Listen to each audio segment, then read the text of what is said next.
of businesses that you think you know equally.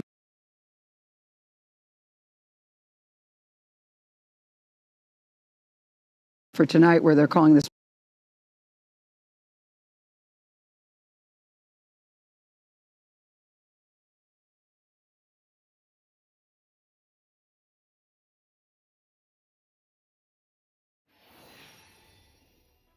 Ladies and gentlemen, let me start by telling you something.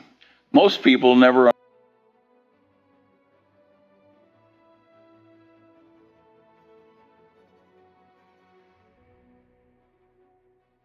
So you're trying to say some companies might have been overpriced at 60 and all they did was go to 50 and say, big deal. So you're trying to find companies you liked anyway. Right now you liked them, and now they've had a haircut. That's what you would do. Not a stock that went from overpriced to fairly priced. Something that was fairly priced at the start of this exercise and then had a very, a 5-for-4 sale.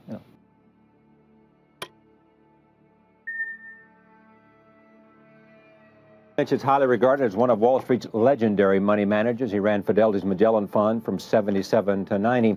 At the end of his 13-year helm, it was up over 2,700% and had become the world's largest mutual fund. He remains on the board of trustees at the Fidelity Group and is vice chairman of Fidelity Management and Research. His new CD-ROM is called The Stock Shop with Peter Lynch, and its strategies to invest in the stock market with confidence. All the profits for this go to charity, I think. He joins me now to talk about the remarkable record volume day on Wall Street and other matters of investing, and I am very pleased to have him back at this table. Welcome back. Hey, Charlie, good to see you. It's smart of me to schedule you on a day like this. 3 months ago, I said, when do you want Lynch to come in? Right. I said, let's get him on Tuesday. Something's going to happen in the market that week, and so here we are. Glad to be here. Explain to me what's going on. Well, we had a huge run. I mean, the market was 4,000 just 2.5 years ago. Yeah. And it ran up to 8,300 in August. And, like any big rally, sometimes it backs off. I mean, it's healthy. In fact, I'd rather have gone down 1,000 points than gone to 12,000. You look at Japan. Japan went from 5,000 to 15,000 on their Dow. And it was fairly priced at 15,000 on earnings and everything else. Then it went to 40,000. And that caused 7 years of inflated real estate, people overspending. And basically, they've been in a recession for 5 or 6 years because their market went up too high. I mean, if the market goes up too high, if the market goes too high, you're discounting earnings 7, 8, 10 years out. There's a relationship. So everything is overpriced. Yeah, and that doesn't help anything. The market since World War II has sold between 10 times earnings and 20 times earnings. If you look at the Dow Jones or the S&P 500, if you add up all the companies and take the earnings, you say there's a relationship. And it follows. McDonald's earnings have been terrific the last 30 years, and the stock's been terrific. There's a direct relationship. So the earnings of the S&P 500 have been between this range of 10 and 20. We were just about to go over the 20, which is the high end of the PE range. There wasn't a lot of room left on the PE of 20 side. is at the top of how high it should ever be. Right. It's been over there only a few times ever over 20, and that's when usually inflation's about zero. In the early 60s, when inflation was about zero, we got a little bit over 20. Now we have a very low inflation rate. So if you usually have subtracted inflation from 20, you've had the PE of the market. That's been a pretty good ratio. When inflation was 12%, you remember in the early 80s, we had an 8 or 9 PE in the market. So Dr. Lynch says all of this has been good for us? Well, I'm telling you, it would not have been helpful. It's like a purgative or something. I never thought I'd ever wish for the market to not go up dramatically. But let's argue the market went to 16,000 tomorrow. Yeah. Basically, there's earnings behind companies. Okay, but I'm not arguing that. I know that's true. And that would be crazy. And stock market price ought to be dictated by earnings and earnings performance and future earnings potential. That's right. That's right. I got that. Even I got that. Right. Now, let's just take this for me. Sure. Was the decline yesterday, in a sense, it let off some of this overvaluation? The market was even overvalued at where it was, and by letting it off, then we got back to what was reasonable. Well, yeah, I would say fairly priced. Maybe for the larger companies, they're now okay. There might be some small companies. I mean, we've had 3,000 companies come public the last 4 years. That's 2 a business day. Yeah. Some of those companies have gone down dramatically, and that's sort of a research zone that average people in the stock shop, that's where we can find. Some people know a lot about this. 10,000 public companies. A lot of them are very attractive. No one's following them. And there's lots of people following IBM. Well, that's lots how you of got rich following companies that nobody else followed. Right. I'd like to go to see companies with unions or companies in trouble or companies that no one looks Hotels that had nice beds. And, well, yeah, and you have to look at a lot of them. You look at pantyhose your wife wore. I remember this story. Oh, okay, you got Pier 1 Imports. My wife found that one too. But you have to look at 20 to find one. It's just you don't go to the mall and find the stock. I mean, you have to say, my God, this sounds like it's good. And then you have to do some steps. You have to do an organized method. People are careful when they buy a toaster. They're careful when they buy a seat. They do some research. But they don't do it with stock. They call up the broker or they see somebody at lunch and they say, man, I got this hot stock. And you run right out and you spend $5,000, small investors. Yeah. Or even worse, they put an option in international data WAC. They don't even own international data WAC, so they have a 90-day play. But Bill said it was good and they make a lot of money. Right. And it's like a casino. Yeah. So it's like a casino. You get the same results except there's more paperwork. All right. But just stay with me in terms of people who are bedazzled by what's happened. Right. If you look at yesterday and you look at today, Right. nothing has happened in the fundamentals of economics of any company. Right. But their stock may have gone down 10% yesterday and up 5% today. One modest point, though. I mean, every time you have to get a memory. It's like it gets very cold in the winter in some parts of the country. You get a memory that winter's coming. Something did really happen in Southeast Asia. I mean, those it did. Those was economies. That the cause of what happened in this market? Well, though? I think so. That was the reminder saying, by the way, profits can go down. I mean, there is a downside. But why was that the cause? I mean, did what's happening in Southeast Asia affect the earnings potential of all these companies you're talking about? It did. Because they can't sell their products there? In a small way. No, because those economies have been growing double-digit, and all of a sudden now they're going to, because of bank problems, because they're overfinanced, they're under leveraged. I mean, they're going to have to draw on their belts. And then people said, whoa, maybe it'll happen. China's now the fourth largest economy in the world. Maybe China can go into recession. So this sort of woke people. It was like a wake-up call saying, whoa, maybe there's a chance earnings can go down. I mean, this is not a big deal for the United States. When Mexico went down, much more important. But it sort of said people. Why was it much more important? Well, Mexico's much more important to Mexico, much more important to us. Much more important to the United States than Thailand is, or the Philippines. I mean, their economy is very important to us. They're a big consumer, very important. They're our neighbor. A lot of people there. That's a very important. When that went down, that affected Latin America was more important. So the recession of 1990, but it sort of reminded people. It'd say, wait a second, there is a downside. We've had 9 recessions since World War II. We'll have other ones. Tell me what took place overnight between yesterday at the close of market and today at the beginning of market. What were the guys that you used to work with saying to each other at Fidelity, and what were the people you know saying? For example, IBM made a decision to buy back their stock, and that presented some kind of push on the market, and their stock went up 6 points. Well, one thing you're trying to do is say, of all these public companies out there, here's the company I really like. The fundamentals are terrific.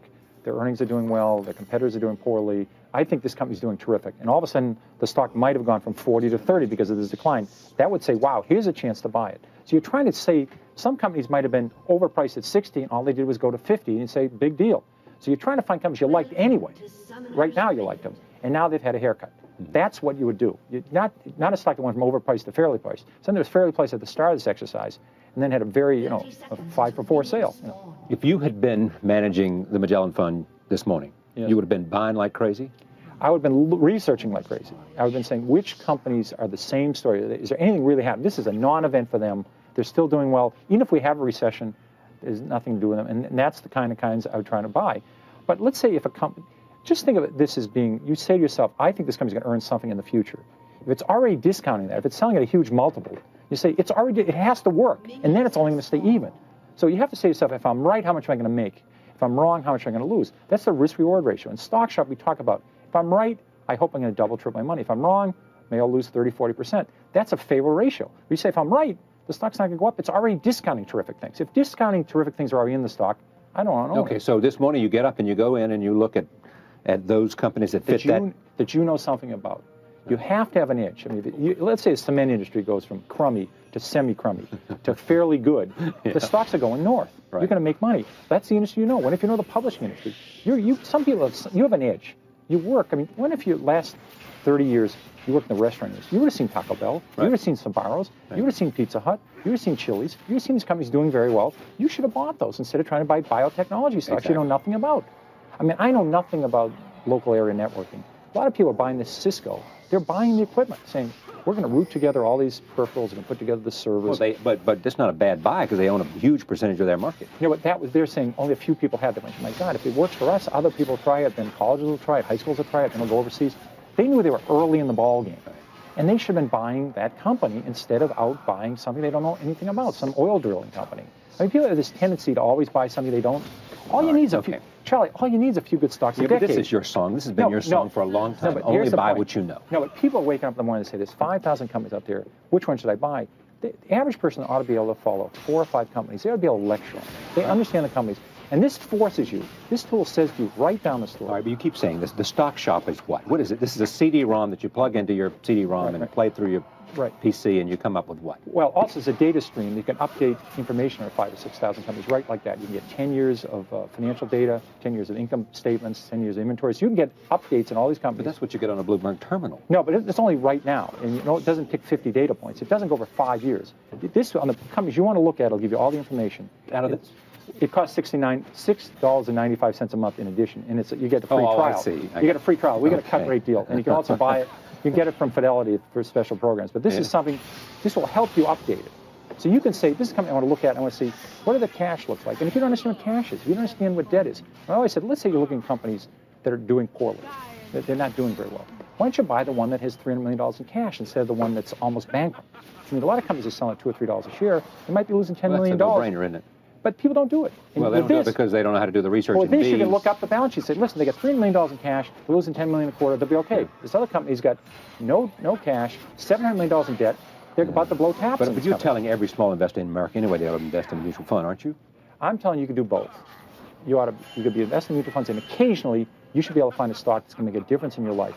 If it's an industry you know something about. Industry or a local company. I mean, there's a lot of people that they sell the Kinter motor in Texas. They said, my God, I mean, there are a lot of people have seen local companies. Friendly's, there's been companies that come along locally. The people made St. Jude Medical made a lot of money for people. What was that motel you stayed in and then you went and bought a bunch of them? Yeah, La Quinta Motor. Was that La Quinta? That's what it was, right? You stayed overnight there? And I also got advice from somebody that was a competitor of this. It was a Holiday Inn guy saying, this guy, boy, they're killing us. They're tough, So that way, you get a lot of information. Don't throw it away. All right, before you go. So what, you buy this thing and is it going to charity or not? Well, all my profits. I mean, Houghton Mifflin is the person marketing this, and they're keeping some profits. You haven't made them a charitable company. And the company the company that's selling it, if you go to Borders or you go to Coffee USA, they're not. Everything I've done, all my books and on this, my wife and I contribute everything to charity. Is this because you made a bunch of money and so therefore what you do now you want to be? That's part of it. But also, even if I hadn't made a bunch of money, I'd like to see people do a better job. These are people. I mean, when you used to retire. Your crusade is to influence the investing habits of America? To have them do a better job. If they're not ready to do it properly, they shouldn't do it. And it used to be able to retire and you get half of your last year's salary. Yeah. You'd have a pension. You could rely on that. Now you have to do it for yourself. Some people are presented, they're let go or they're early retirement and they're given $500,000 and they say, this is it. This is your retirement, lady. You got to take care of it now. And some people have lost all that money in options in the last 3 months. So what you're saying to people today about the future of the market over the near term is what? What's your feeling? We can take to buy business. We can take a coin out and flip it. I have no idea what the next 1,000 points is going to do. The next 6,000 points is going to be up. The next 14,000 points is going to be up. The next 20,000 points is going to be up. But you don't know what the next 1,000 is going to be. It Nobody could be does. down, could be up. Nobody does. And it's futile to try and guess it. Corporate profits will be a lot higher 10 years from now. They'll be a lot higher 20 years from now. That's what you could rely on. Microsoft didn't exist 20 years ago. Staples didn't exist 20 years ago. Federal Express didn't exist 20 years ago. New companies have come along. That's what makes stocks didn't exist 20 years ago. That's what makes Amgen has 2 $1 billion drugs. They didn't exist 20 years ago. New companies have come along. That's what makes this country work. You got to keep your eyes open. Okay, is the game over in Asia? No, God, no. You can't. Some of these countries have a 56% savings rate. They have a high literacy rate. The game's not over. They're gonna have to. But have they lost something? Well, they're gonna have to. Some of their lending, they get carried away. They're gonna have to, step back, figure it out, and go ahead. It's certainly not over in Asia. No way. So emerging markets is still a big deal. Right, big deal. What about all the criticism of derivatives and the impact they have had? That's a little complicated for me. All I know is. I don't know about derivatives. For you? It's way over my head. I've never bought an option in my life. I never bought. Time's on your side when you own a stock. I don't know about putting 3% down and buying a future and a strap and a straddle. That's way over my head. Can't deal with that. Is that right? Let somebody else deal with it. Yeah. All right. So you're optimistic about the future of the American economy. Earnings potential for most well-run companies will do all right. But people have to understand we've had 9 recessions since World War II. We'll have other recessions. But we're not in one now. But we may have one in the future, and don't get worried about it. It will have one. Sometime it'll happen, and no one will tell you when it's going to happen. But won't the fundamentals tell you? No, you'll find out after the fact. All of a sudden, you'll notice orders slowing, prices get more competitive, then earnings are down. Usually you find out after the fact. No one everybody's been saying we're going to have a recession for 5 years. It just hasn't happened. It's great to see you. I hope you'll Charlie. come back anytime, Peter. Excellent. Thank you Thanks, very much. Charlie. Warren Buffett needs little introduction. He's the godfather of modern-day investing. For nearly 50 years, Buffett has run Berkshire Hathaway, which owns over 60 companies like Geico and Dairy Queen, plus minority stakes in Apple, Coca-Cola, and many others. His $82.5 billion fortune makes him the third richest person in the world, and he's vowed to give nearly all of it away. The Oracle of Omaha is here to talk about what shaped his investment strategy and how to master today's market.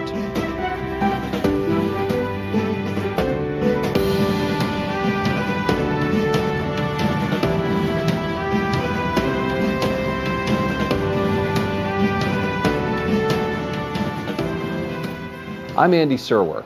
Welcome to a special edition of Influencers from Omaha, Nebraska. It's my pleasure to welcome Berkshire Hathaway CEO Warren Buffett. Warren, welcome. Thanks for coming. So let's start off and talk about the economy a little bit. And obviously, we've been on a good long run here. A very long run. And yet, does that surprise you? And what would be the signs that you would look for to see that things were winding down? Well, I look at a lot of figures just in connection with our businesses. I like to get numbers, so I'm getting reports in weekly in some businesses. But that doesn't tell me what the economy is going to do 6 months from now or 3 months from now. It tells me what's going on now with our businesses, and it really doesn't make any difference in what I do today in terms of buying stocks or buying businesses. What those numbers tell me, they're interesting, but they're not guides to me. If we buy a business, we're going to hold it forever. So we're going to have good years, bad years, in between years, maybe a disastrous year, some year, and we care a lot about the price. We do not care about the next 12 months. But are you surprised at how long this economy has been expanding? I've been surprised by all kinds of things in the last 10 years about the economy. I mean, I don't think there was any economist I've ever read that talked about negative interest rates for long periods of time. I mean, if you go back and read Keynes or you read Samuelson, you read any of them, they do not get into a negative rate environment. I think now there's still 11 trillion that's of government debt around the world that's at a negative rate. So we've never seen it before, and we've never seen, at least the conventional wisdom on a sustained period of long and growing deficits while the economy is getting better, extremely low interest rates, and really very little inflation. So something different is happening, but something different happens all the time. So, and that's one reason economic predictions just don't enter into our decisions. Charlie Munger, my partner, and I, in 54 years now, we've never made a decision based on an economic prediction. We make business predictions about what individual businesses will do over time, and we compare that to what we have to pay for them. But we have never said yes to something because we thought the economy was going to do well in the next year or 2 years, and we've never said no to anything because we were right in the middle of a panic, even if the price was right. All right, so you don't pay much attention to the dismal scientists then, I guess. Well, I pay none in the sense of as a guideline to doing anything. It's entertainment. I mean, it's like going to a variety show or something like that. But and I just don't know of any economist that actually has bought businesses successfully or done well in stocks. Paul Samuelson did.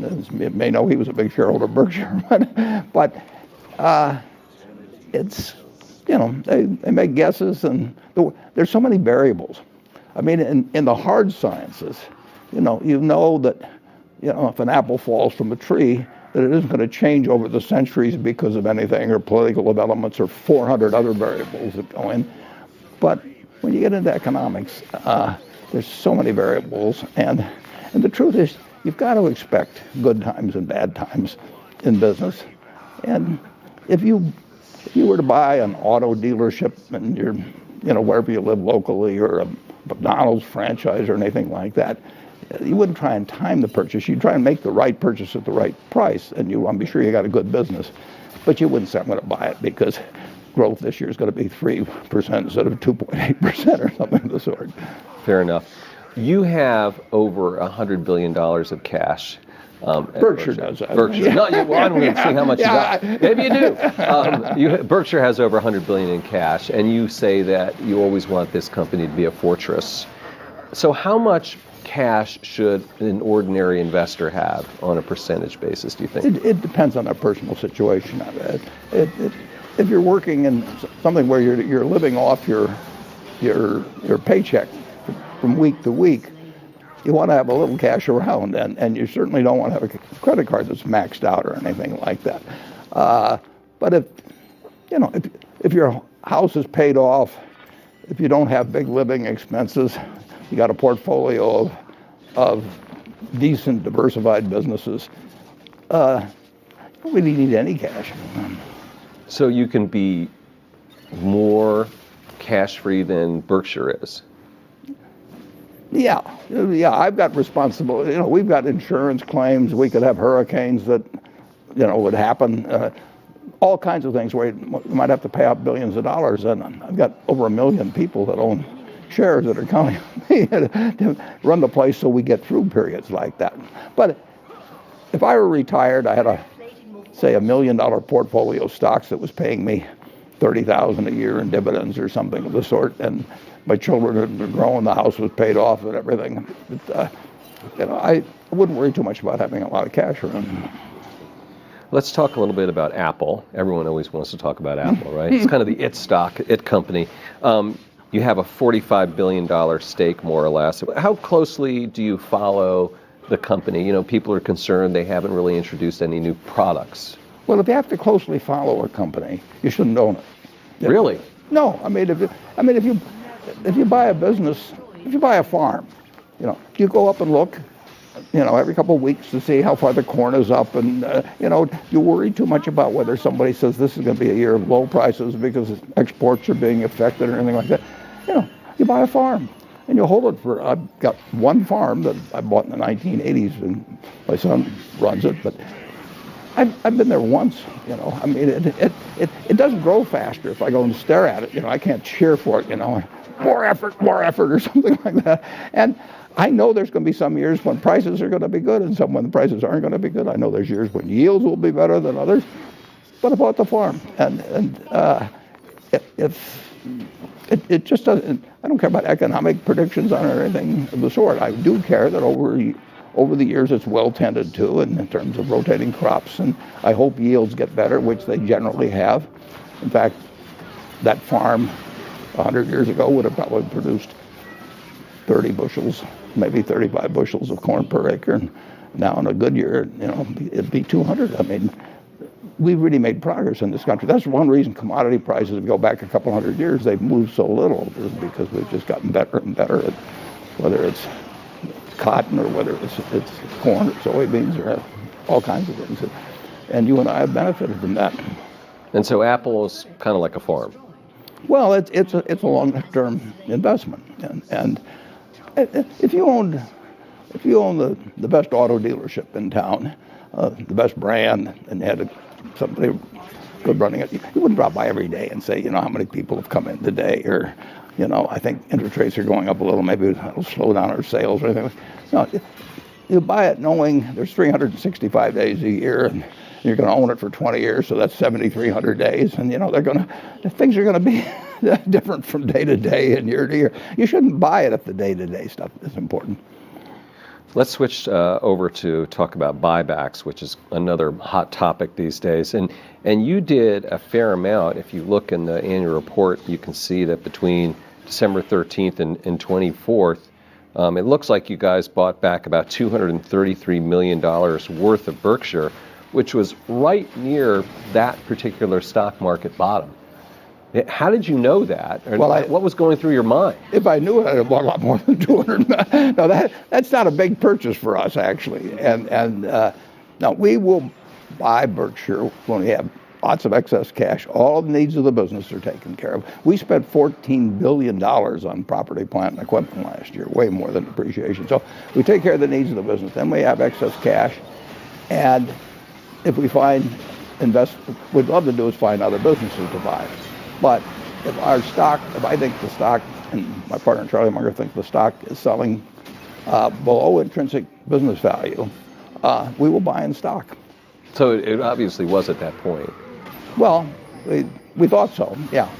But what's really intriguing is when it goes down a lot. When you're buying dollar bills for 60 or 70 cents, which periodically you get a chance to do in stocks, then assuming you've got the cash, you don't want to ever, get so that that some surprise could really take you out in some way.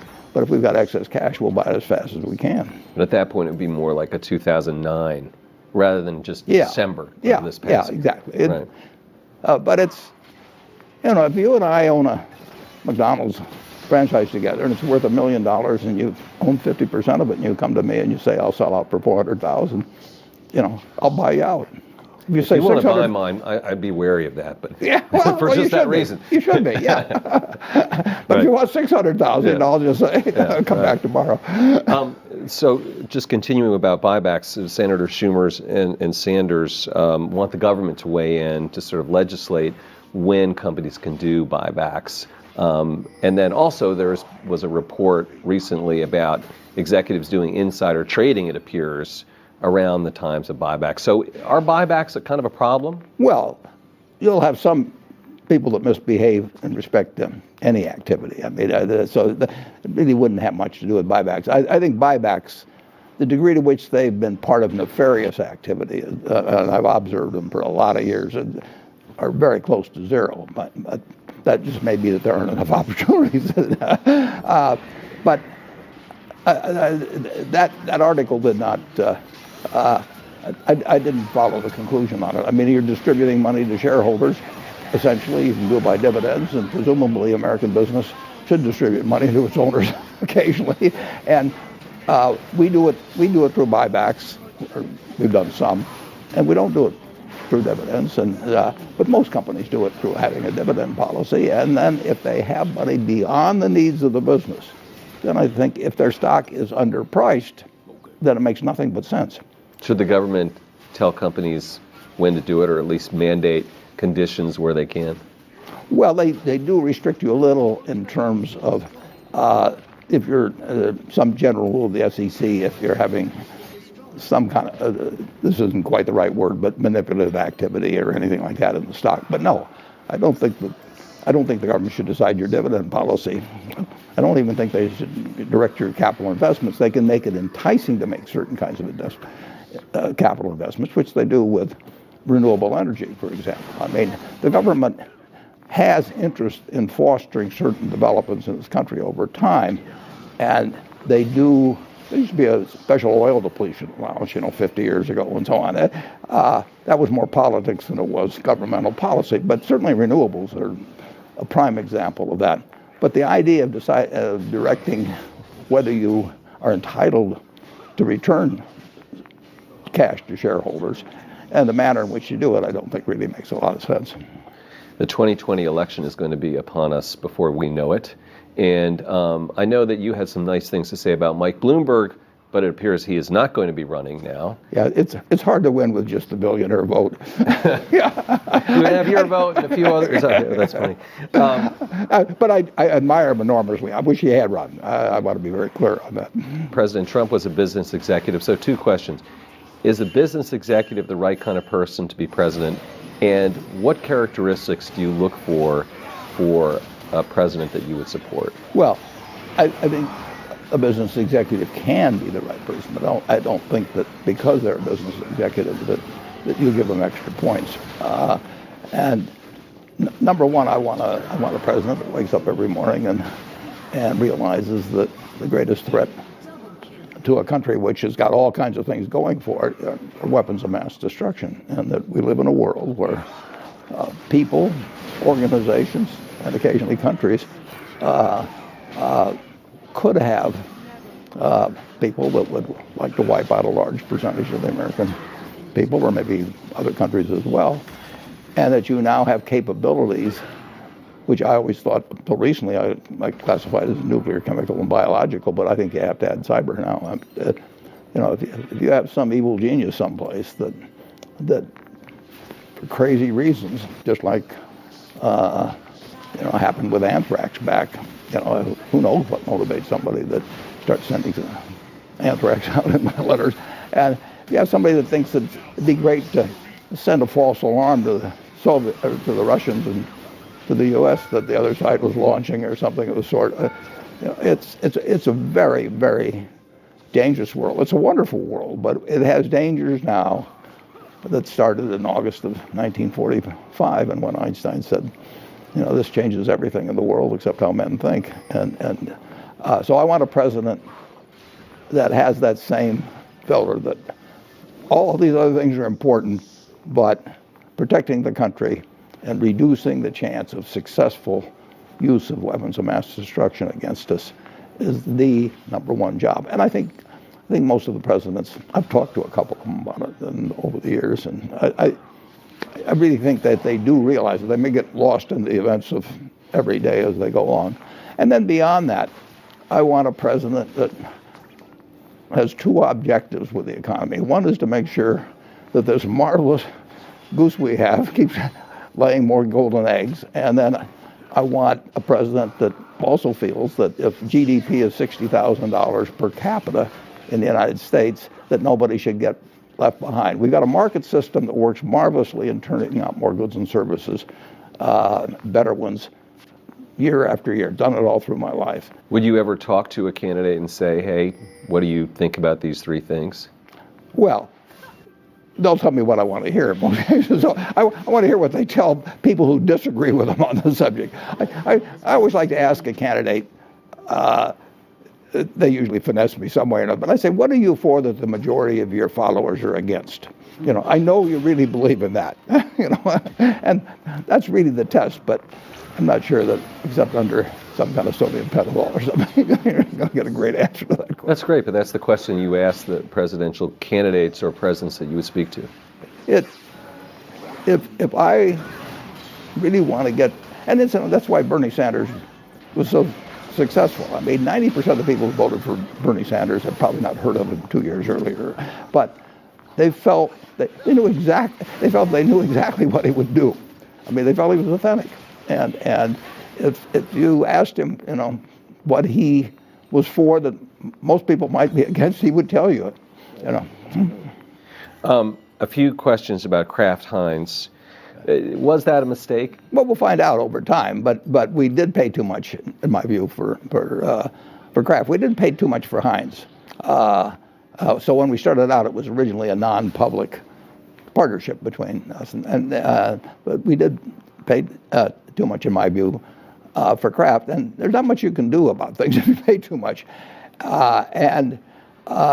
Secondly, there's always been a struggle between the retailer and brands. I mean, if I've got a terribly weak brand and I want to get into Walmart, I'm not going to be able to do it. I mean, I have to offer all kinds of crazy concessions, and I want to be in Walmart if I have some sort of consumer packaged goods.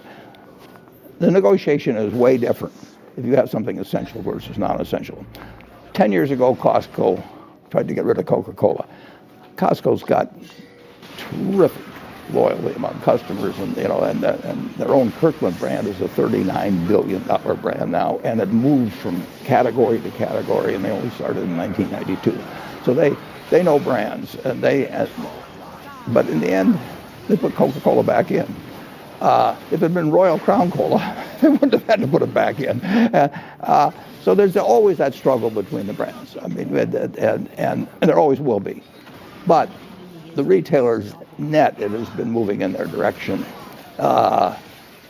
particularly, I think, because of the Amazon revolution. First Walmart, and then Walmart. Right, and then Walmart. Amazon. Yeah. I mean, but it's been accentuated. Yeah. I think we have a new retailing environment now. I mean, it isn't like it goes from night to day, but it moves somewhat, and brands that people have spent billions of dollars developing and sponsoring TV shows or sponsoring radio shows in the old days. I mean, Campbell Soup was always on there with Jack Benny or something, when I was a kid, and it was big. And it built brands, and people obviously like the product too, but people are more willing to change, and it's harder. It's a somewhat different world than what it is. Night and day. I mean, you are very unlikely to keep changing brands every day. But it really surprised me that Gillette lost position. I mean, men don't like to experiment much. Women are better experimenting, but if a kid, when you were a kid, the Gillette Cavalcade of Sports was your pal and brought you the Rose Bowl and the World Series and all that sort of thing. You just shave with Gillette the rest of your life, and you still do to a great degree. But it's not exactly the same as it was even 5 years ago or so when we bought Kraft. You mentioned Amazon as a game changer, and I have to ask you, you haven't bought the stock. You're an admirer of Jeff Bezos. A listing of the richest people in America came out. He's number one. I think your friend Bill Gates is number two. You're number three. So you can see what he's done in myriad ways. Yeah. And of course, the question is, how come you haven't bought Amazon? Is there still time to buy? Would you still buy it? Oh, I always admired Jeff. I mean, I met him 20 years ago or so, and I thought he was something special, but I didn't realize you could go from books to what's happened there. No, I mean, he had a vision and executed it in an incredible way, something that it would not have, but there's a lot of games I miss. I would have missed, I would have missed Microsoft even if I gotten to know Bill earlier or something. Those just aren't my games. I don't worry about the things that I miss that are outside my circle of competence of evaluating. I have missed things that were within my circle, and that's a terrible mistake. Those are my biggest mistakes. You haven't seen them. But I don't, it's not a mistake because I miss Netscape or something like that at all. I would say that maybe 5% of the companies or 10% of the companies at most are within an area of my circle of competence. There's something I should be able to understand. All right, well, let me switch gears then and ask you about leverage a little bit. And corporate debt, people are concerned about. People are concerned about federal debt at $22 trillion. Should we reduce, let's just say, the federal debt, and how would we do that? Well, if you're running a deficit getting close to 5% when things are really good, that's a new world. And nobody's, neither the Republicans or Democrats are particularly concerned about it. And we're not having a lot of inflation. That wasn't supposed to happen, but it's happening. That's why I say you don't want to get hung up on trying to make economic analysis because nobody's any good at you don't get rich doing that. If you look at, you mentioned that Forbes list, if you get on the list, the number of people have done that by economic analysis, I think you're just about zilch on there. Okay, fair enough. Income inequality, wealth inequality, you've talked about the earned income tax credit. Is there more to it than that? Should we adjust tax policy? It seems to be going the other way right now. Well, it is going the other way, but I think the earned income tax credit is the best way to put money in the pockets of people that don't fit well into the market system, but that are perfectly decent citizens and that have made a good bit of the success somebody like I've had with Berkshire or something possible. It wouldn't have happened without the America we have. And if you go back 200 years and we're all working on, 80% of us are working on farms. The person that's the best at that, working on that farm, whatever it may be, is worth maybe twice the ones that's the worst. I mean, that's the difference between super talent and no talent in the farm economy, picking cotton or whatever it may be. Now, if you're the best middleweight fighter in the world, you may get $20 or $30 million, and if you are just a good citizen, raise nice kids, help in the neighborhood and everything else, but you don't have market-related skills, you'd be good on that farm still, and you would be earning something comparable to most of the people around you. But you don't have something now that, as it gets more and more specialized, and it's going to continue to get more specialized, you want two things for that person. You want them to have a decent life. I mean, they live in a country with 60,000 of GDP per person. You want them to have a decent life, and they can. I also think you want them to have a feeling of accomplishment. So you want them to have a job, assuming that they're not handicapped in some way. You want them to have a job. But the minimum wage would be one way to say, well, we'll make sure that they have enough money in their pocket. But that's got a lot of effects in disturbing the market system. They just need more cash. They don't need a higher wage. They need more cash in their pocket. And the government, at a relatively low cost, can provide a decent living for anybody that's working 40 hours a week and has a couple of children. And we've gone in that direction, and it's sort of bipartisan. I mean, you find both Republicans and Democrats for it. I think it would be better not to have one annual payment, that they get it monthly. And I think there's various things you could do, but you want them to feel part of the system, and you want to have them get as more and more of these golden eggs are laid. You want them to get a little more of their share. I mean, if we don't do that and the Democrats win, it's possible we get, big taxes on wealthy people, free college for all, and those are bigger plans. You want more money in the pockets of everybody that's willing to work or is unable to work. And we can do it. A rich family would do that.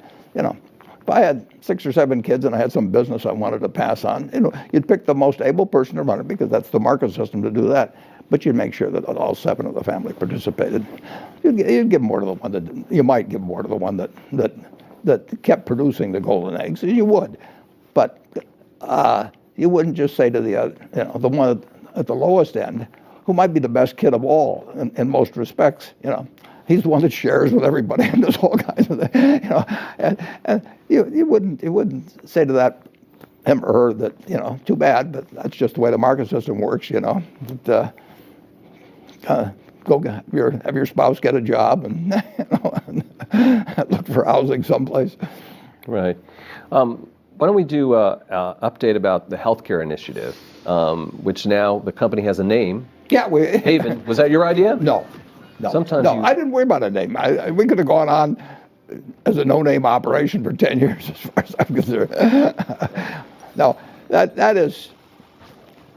We got a wonderful partnership in the sense that it's large and has reasonable market muscle with more than 1 million employees among the 3 of us.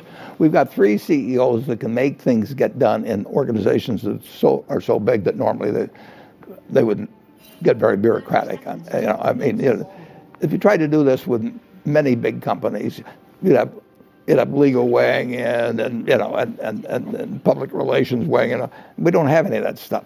They may have them in certain areas, but I don't have to. But Jamie isn't going to worry about doing that sort of thing, and neither is Jeff. So we've got a unity of commitment and an ability to execute on the commitment. The only problem is you've got a $3.4 trillion industry, which is as much as the federal government raises every year, that basically feels pretty good about the system.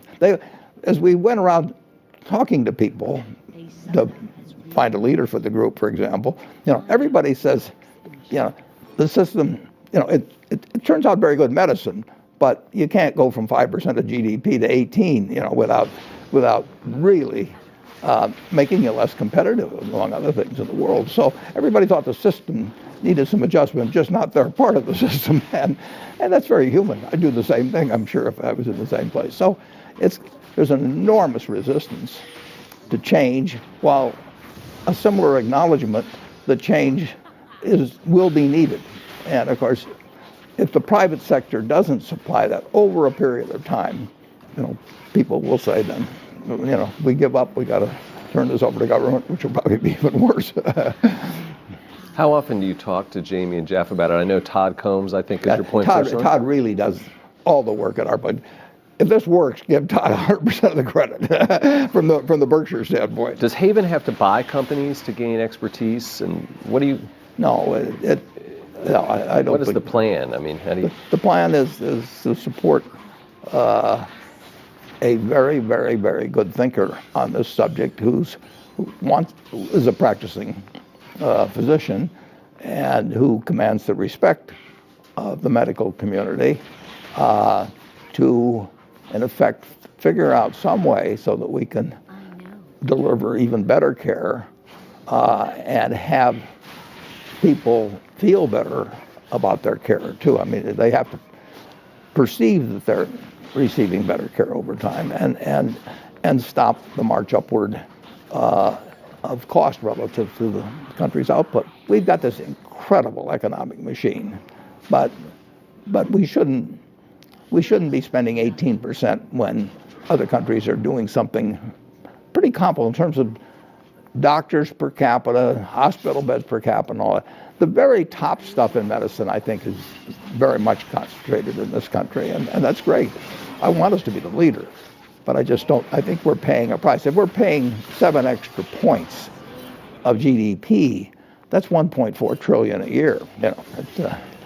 Is the administration focusing on drug prices? Is that sort of a rabbit hole? Is that missing the bigger I don't. picture? I mean, they're trying, and Congress generally. I mean, if you talk to the average congressman, they regard it as a problem, and they see specific instances, of drug prices or something like that. But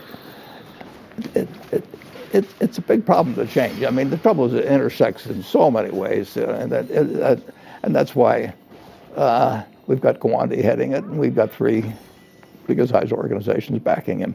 We're not trying to do it to make money. I mean, that is not a goal that we end up with some business that we make money off of. And will he be talking to health insurers, for instance? Well, he'll be talking to everybody, but it is his game plan is not something we're going to try and lay out because it's in his head to some degree. I mean, obviously we selected him by hearing and reading and so on what he's done, but he'll learn as we go. We will conduct certain experiments, or he will, and try out a community where one of us has a lot of employees, maybe, and there's various ways to experiment.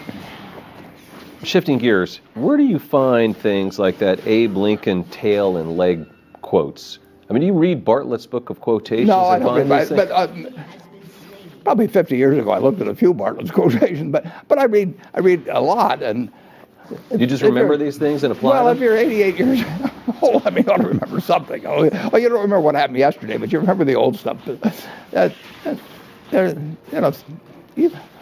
You've got a lot of interesting quotations in your head, Yeah, not like you do. I think that's great. Okay, so one company you invested in was GE. Yeah. And you did well with that investment. And Yeah, I was too early, actually. If you look back, I was very active in the last half of September and early October, and then I wrote that article in later October. And I knew it was going to get bad. I wrote in the article it was going to get bad, but I didn't think the stock market would react as much as it did between then and March. So I had more or less used up our powder well before the bottom was hit. it's interesting. How have you avoided not getting back into GE more recently? I mean, I'm sure that they've reached out to you. Everyone says, why doesn't Warren Buffett invest in GE and save it and take it to the promised land? It's this great American company. Well, actually, I think Larry actually is doing a good job. Larry Culp. The Danaher, yeah, Larry Culp. But the Danaher is a good sale, and I think his priorities are straight, and I think he's a very able guy, and he's on the right track. And I'm a fan of GE's in the sense that we're a big buyer from them, we're a big seller to them. Knowing the managers, I mean, Jack Welch is a very good friend of mine. We don't agree on politics 100%, but we have a lot of fun together, and I love the guy. So I've got a great desire for GE to do well. It just hasn't looked that attractive to me. Right. You talked about the groves of trees in the letter as shareholder. One was the third grove, which was sort of the in-between stakes. The equity interests. Yeah, and is it the case that those are sort of not the healthiest grove of trees?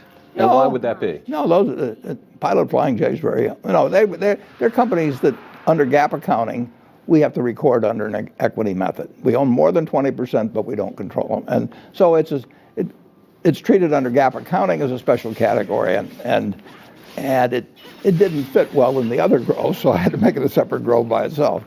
It's not that significant a grove.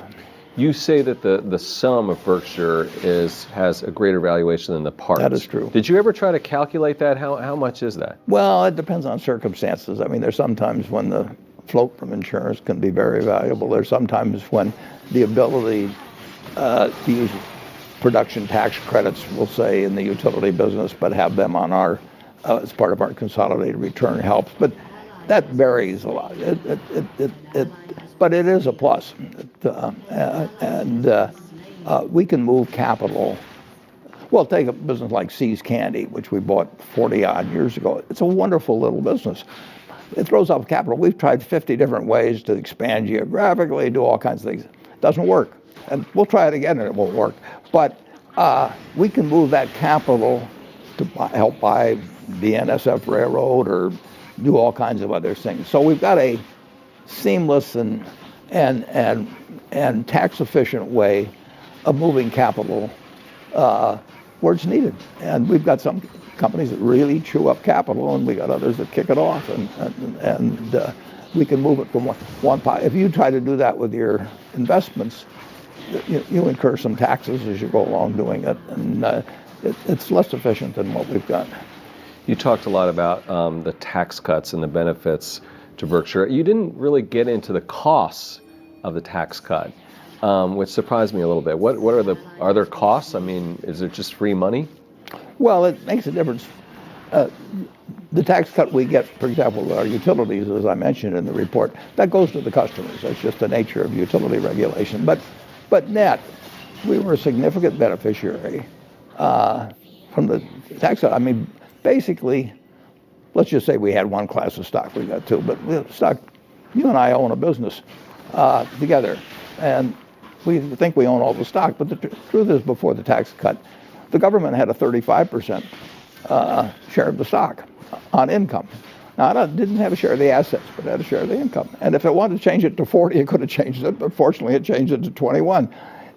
And if we had a private business, if we had a McDonald's franchise together, or an auto dealership together, the third shareholder, that invisible shareholder, the government, just handed us back a bunch of the shares of stock, and our shareholders benefited, and a lot of other shareholders benefited. Right. You talked about Ajit Jain and Greg Abel saying that Berkshire blood flows through their veins. Have they made a difference since they become vice chairs? And then are they like Warren and Charlie? No, they don't have the interaction. They each run a separate business inside. Ajit does not think about the other businesses. He thinks about the insurance business, and Greg does not think about the insurance business at all. And I think about the money and the capital and so on. But they're running two very big businesses. I mean, Ajit's business, has, you get all told, at least a couple $100 billion of assets, and Greg's business has $150 billion of revenues. I mean, they both would fit up there toward the top 10, or so in the country in terms of value. So maybe the top 15. But they're very big businesses. But they're not exactly like you two guys. It's not. Oh, no. Right. Charlie and I have a partnership thinking about the whole place, Okay. and we've done it forever, and we still do. And Todd and Ted? I didn't see them mentioned. Well, they have $13 billion each, including pension funds that our pension funds that they run, and so of the $173 billion we had at year end in equities, we had 173 bucks. We had another $8 billion in pension funds. So of the 180 or so, they had 26 between them that they're managing. And they got total discretion on that. They don't ask me.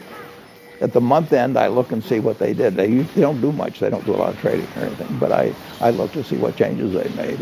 And Todd, for example, I mean, he made a couple of small investments in private placement type operations, and I know what the businesses do, but I can't tell you their names. That's his baby. Was one of those, you made this investment in Oracle and then you sold it. Was that something they did? No, that was not something they did. That was something I did. Yeah, and you said you didn't understand it. That's why you sold it. But then why'd you get it in the first place? Yeah, well, then? that's a good question to which I do not have a good answer. I know. I see development. I know enough about the cloud to know I don't know enough about the cloud. Right. Okay. So Barclays put out a note. They said they were lowering the estimates for Berkshire for the EPS. Do you read that stuff? No. Well, I may read it accidentally, but I don't seek it out to read. I'll put it that way. But it just doesn't make any difference. You know, I mean, if I spent time reading that, I wouldn't have time to read 10Ks. And we're not going to do anything different.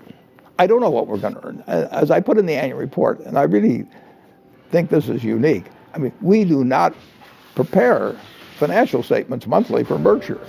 And there's just no other company would do it. There's no sense doing it. I know where the money is, and I know how the companies are doing generally, but what difference does it make? Because I'm not going to try and hit any number for the quarter by, having a sale on insurance or doing something even worse.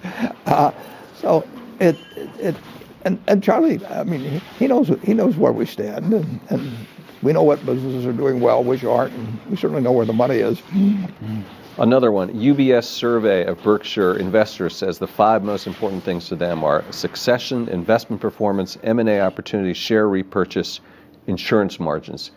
Do you read that, or does that No, surprise but you? I don't disagree with that. I mean, I'm glad that somebody understands this. Your own investors. Yeah. Well, that's important. 54, well, if you go back to when I started my partnership in 1956 that Berkshire came out of, there were 7 people sitting there at a table having dinner, relatives primarily. And I said, here's the partnership agreement. It's done under Nebraska law. It's 4 or 5 pages. You don't need to read it. But I said, here's a little half-page, what I call the ground rules. And I want you to read these. And if you feel okay about that, about the interaction, what the expectations are, and all of that sort of thing, then we'll join forces. And if you don't, it's fine. Other people have, but we shouldn't be partners. I mean, if I'm going to have a partnership with somebody, I want it to be compatible. It is, and when you have a public company, you can't control who comes in. I can't control some guy that comes in and thinks we're going to pay big dividends or split the stock or something like that. So by my actions and my communications and everything, I want to attract the people that from the public market that I want, and I want to keep the others away. Costco was built. Saul Price, who started the Price Club and that thing, he sat down and figured out the customer he didn't want. And he set up a system that would keep away the customer he didn't want. Who did he not want? He didn't want somebody buying a quart of milk with somebody behind him with a basket of $200 worth of goods waiting for that. So he put in a membership fee, and by putting in a membership fee, he killed all the drop-in business, the business that belonged to the 7-Eleven. We want Berkshire to keep out people who have expectations about us that are different than ours. I mean, good for them, and I hope they find somebody they fit. But if you're going to run a church, you want your seats to be filled by people that are generally want to listen to your form of religion, and you don't want it to change every week and say, gee, I need a new group, and I'll go out and talk to a bunch of investors and get them to come to my church this Sunday, because there's only so many seats in the church. There's 1,645,000 or so A-equivalent shares, and those are the seats, and I want them occupied by people that are on the same page I am. The Church of Berkshire. Seems like you've got a big weighting in financials, and of course you finally invested in Jamie Dimon's company. Why banks right now? They're businesses I understand, and I like the price at which they're selling relative to their future prospects. I think 10 years from now that they'll be worth more money, and I feel there's a very high probability I'm right. And I don't think they will turn out to be the best investments at all of the whole panoply of things you could do, but I'm pretty sure that they won't disappoint me. Is climate change changing your insurance businesses? No, it doesn't change the insurance business. Does it change modeling or something in the business? No, it would change our insurance business if we were writing 20-year policies.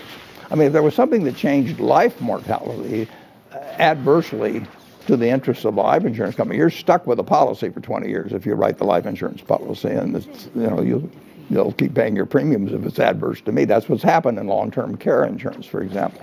But when you write a policy for 1 year at a time, you see what the developments are, and cars, for example, are much safer to drive than they used to be. There used to be 15 deaths per 100 million miles driven. Now there's a little over 1. On the other hand, they've become much more expensive to fix. I mean, that little side view mirror, which used to cost $10, now $1,000 or something like that. So you have things that are changing in terms of, if you're writing collision insurance, you got to allow for the fact that windshield, the bumper, all kinds of things, or the side view mirror and all that are way more expensive. But if you're writing liability, you know that people aren't going to die as often. So climate change is climate's been changing. But the truth is that you now can buy really big catastrophe limits cheaper than you could buy them in 2005 or thereabouts, allowing for changes in the dollar and concentration of population. So far rates have come down. That's the reason we've gotten out of the cat business to a great degree. We were a very big writer of cat business 10 or 12 years ago. We aren't out of the cat business because of climate change. We're out because the prices aren't right. And the world will change, and that's got very serious consequences. But it won't change that much from year to year.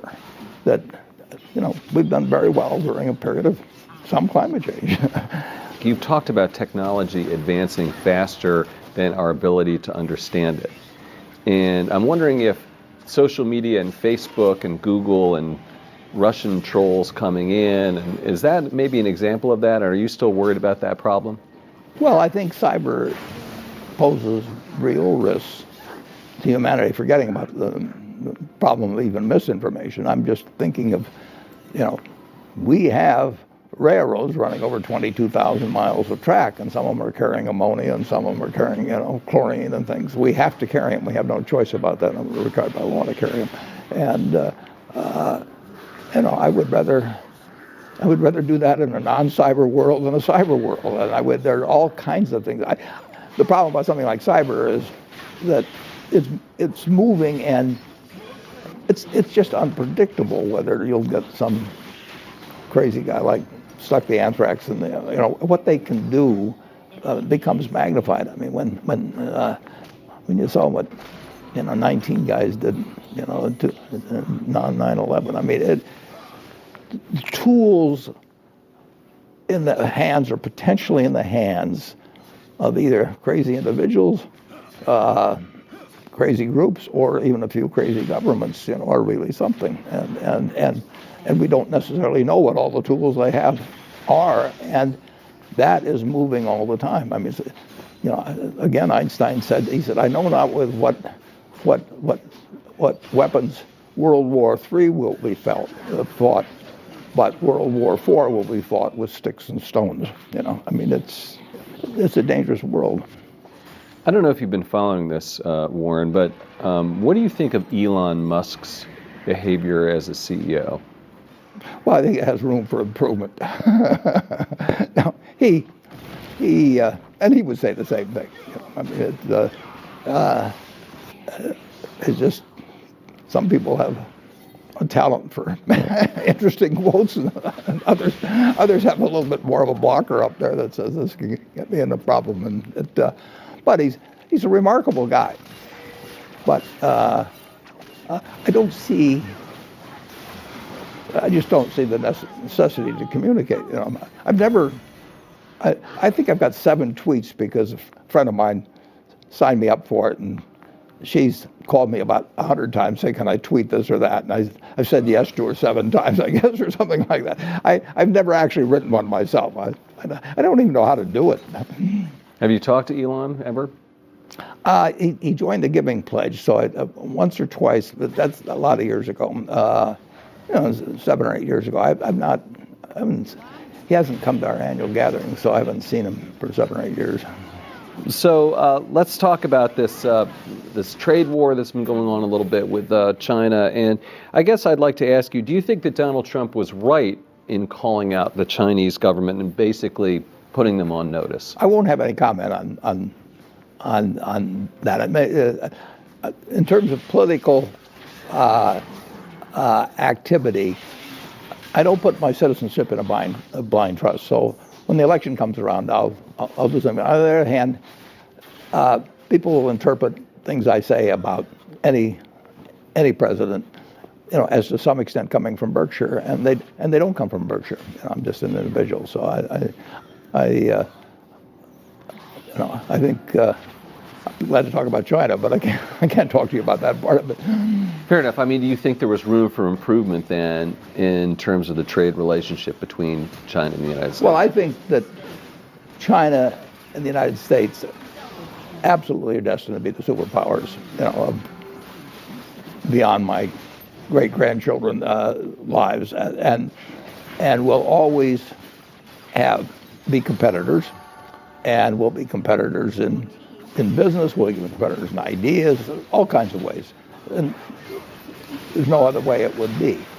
And we just have to make sure that competition doesn't yet get us to a point where we don't realize that the best world is one in which both the United States and China prosper. I mean, we do not want to have an island of prosperity in the rest of the world, envious of us in a nuclear age. And China doesn't, Russia doesn't. I mean, we all recognize the dangers of letting competition get out of control and become, you can be competitors without being enemies. And that's what all powerful nations have to realize over time. I mean, it's different than 200 years ago when you could have some dominant country, and then they may have done some things that you didn't like, but it didn't threaten the existence of the world. You really threaten the existence of the world as we know it if important countries do not constantly recognize that they can compete, they can fight over certain things, but they can't regard it as essentially the equivalent of war. Here's a question from Kevin Chen, who is a Berkshire shareholder and an NYU professor.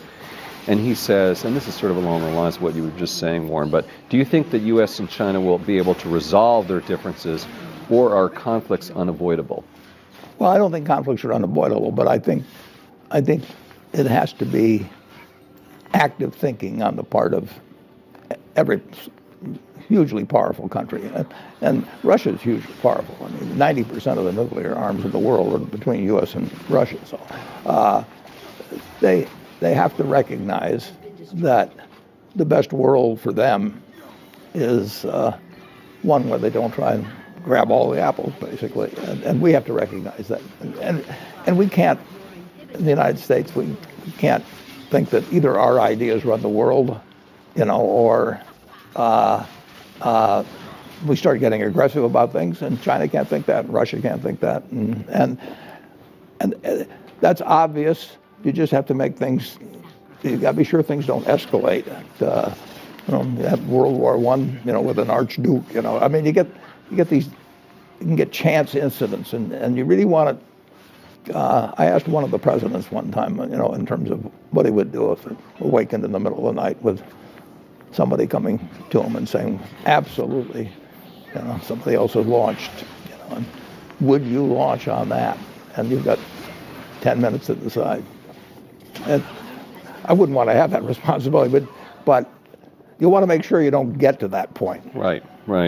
Would you ever make a big acquisition in China? And if not, aren't you missing a huge portion of the world? Yeah, the answer is we would. Yeah, we would. Have you looked? We've been made aware of some things, yeah. Are you concerned, on the flip side of the coin, are you concerned that the rule of law is different, that the accounting might be opaque? Well, I'd want to be sure I understood the accounting, obviously. In some businesses that'd be easier to do than others. But I know the laws, the customs, the accounting, the people better in the United States than any place else. So there's some small hurdle in many countries to get over, which I can get over. I mean, but I just don't. It's just not as easy as looking at something where I already know the answer, from previous transactions or something of the sort. So it's easier to make a big acquisition in the United States. I have to do more work if I'm looking beyond the borders. But I love the idea of doing it. When we made the acquisition in Israel a dozen years ago, I didn't know what the tax rates were there. I didn't know what corporate law. I suspected that it would all be answered satisfactorily, which it was, but I didn't just automatically know it. It seems like you're more open about doing a deal in China than in previous conversations. I don't think so. It's out there. I'm open. Yeah, Right. Okay. we made 2 decent-sized stock acquisitions there, and they worked out fine. Those are well, PetroChina and BYD. BYD, yes. Yeah, BYD was Charlie's, but Right. Charlie's Yeah. very well versed on China. Right. But, The U.S. trade deficit has been widening, and of course, a lot of that has to do with our trade with China. Is that something that worries you? well, I wrote an article about it for Fortune and the trade situation many years ago, and when our deficit got to be large in relation to GDP. I don't think it's essential to have a trade balance, but I think that if a trade deficit gets large and it looks like you have no way out from it, that can be a real problem over time. I mean, you're shipping little pieces of paper to the rest of the world, and they're shipping you goods. I mean, people are working, making underwear or shoes someplace, and they get little pieces of paper from us. And it gets very tempting if you've done that enough to make sure that those little pieces of paper aren't worth very much over time when they want to cash them for something.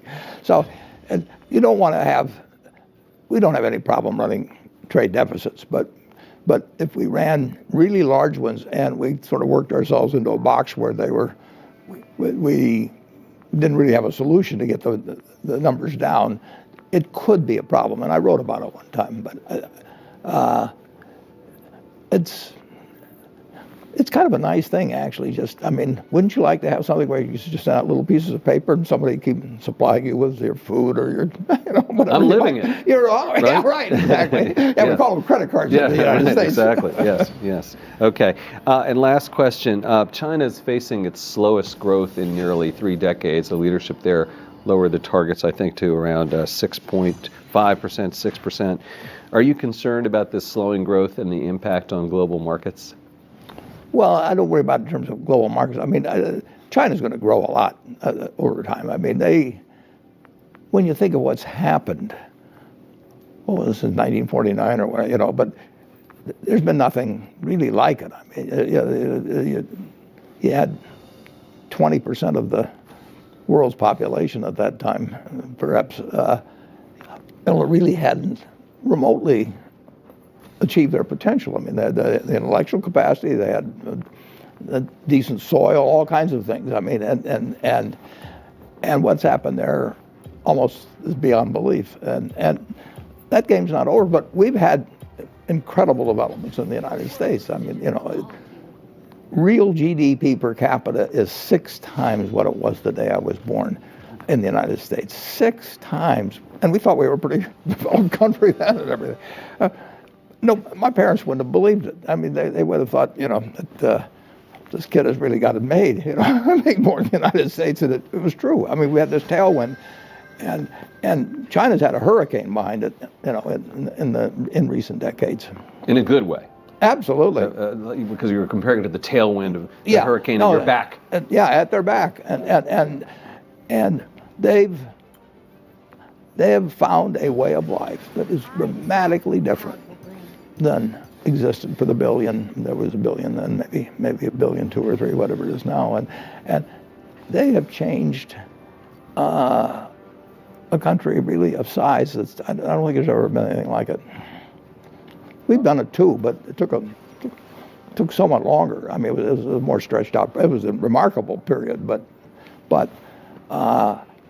when you go to, I first went there in 1995, and then they regarded it as a miracle, and then I went back 10 years later, and it was a whole different country beyond that. Warren Buffett, thanks so much for joining us. I'm Andy Serwer. You've been watching Influencers. We'll see you next time.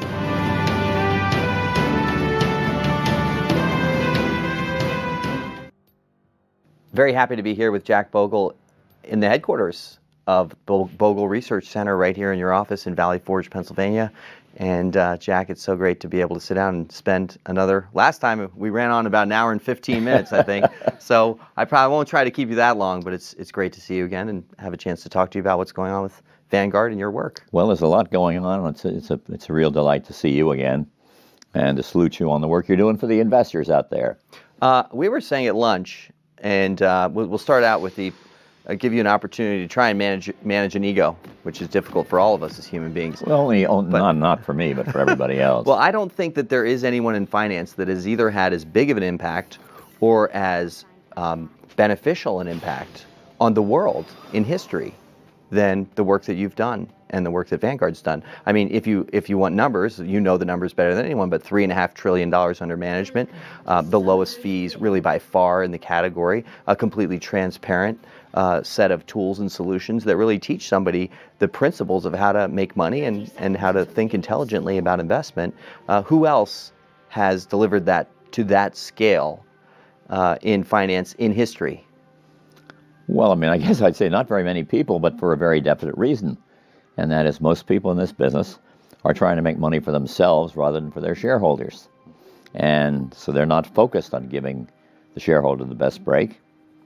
And if you think about it at all deeply, you realize that the stock market creates nothing. It reflects the returns earned by investors, by Investment America, the corporations of the country, the public corporations. And they have earnings, they pay out dividends, they reinvest the earnings in the business. That's where the value is created. You access that value through investing. So then the question is, corporate America has created this kind of value. What comes down to Investment America? And the answer is exactly what they earn, except that it's then the question is, how is it allocated between Wall Street, essentially the financial system, and Main Street, the people who invest?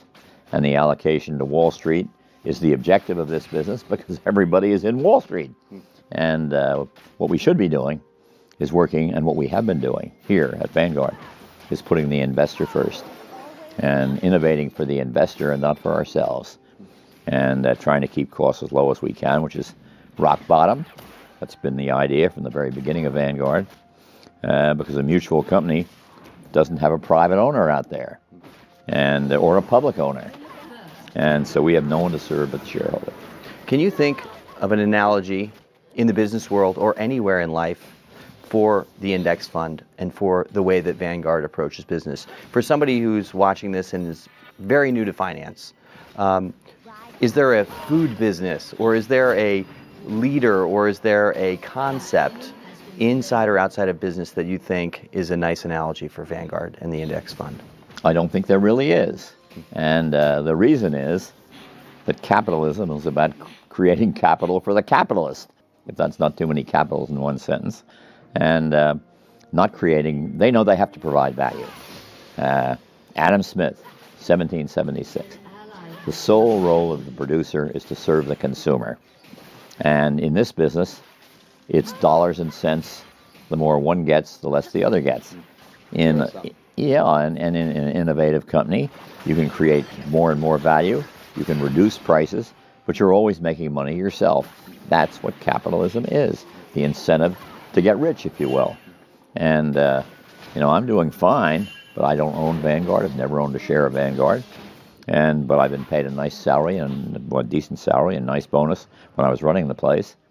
So I'm not complaining, but I just don't have and never will have the kind of wealth that most people in this business have gotten because they charge their investors too much for what they're worth.